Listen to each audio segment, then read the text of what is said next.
कभी सोचा है अगर सबसे पवित्र ज्ञान ही सबसे भयानक श्राप बन जाए तो क्या होगा? आज की कहानी है एक ऐसे राक्षस की जो जंगल में नहीं छुपा बल्कि मंत्रों के अंदर जिंदा है। ये कहानी है ब्रह्मा रक्षक की।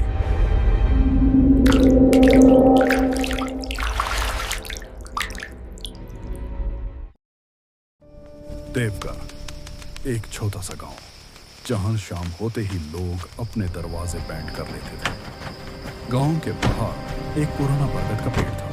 न उस पर पक्षी बैठते थे, न ही हवा उसकी पट्टों को हिलाती थी। लोग कहते थे सूरज ढलने के बाद अगर उस पेड़ के पास गए तो सिर्फ आवाज वापस आती है, इंसान नहीं। सालों पहले इसी गांव में रहते थे आचार्य रुद्रनाथ। वेद, मंत्रा, शस्त्रा सबका ज्ञान था उनके पास, लेकिन एक चीज और थी, अहंकार। वो देवताओं का मजाक उड़ाते, संतों को श्राप देते और मंत्रों का उसे सिर्फ अपने फायदे के लिए करते। जब गांव में नकाल पड़ा, लोगों ने उनसे पूजा करने की भीख मांगी। रुद्रनाथ हंसा। उस रात बिजली गिरी, आसमां फाटा और सुबह रुद्रनाथ गायब था। सिर्फ बरगद का पेड़ और गहरी खामोशी बची थी। सालों बाद रात के सफर में लोग गायब होने लगे। एक दिन एक जवान पुजारी मधाव ने गांव वालों की बात नहीं मानी। जब वो बरगद के पास पहुंचा, उसने बिल्कुल शुद्ध संस्कृत में मंत्र सुना। इतना पवित्र, इतना सही, जैसे खुद कोई महा ऋषि बात कर रहा हो। मधव, एक आवाज आई।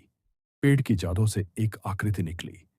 उल्टी मुधी हदियन, गले में उलझा हुआ जनेऊ, एक आंख जलती हुई और दूसरी सड़ी हुई। मैं इन ब्रह्मा का ज्ञानी था। अब मैं भूखों, हंसी गुंजी, जंगल हंसा।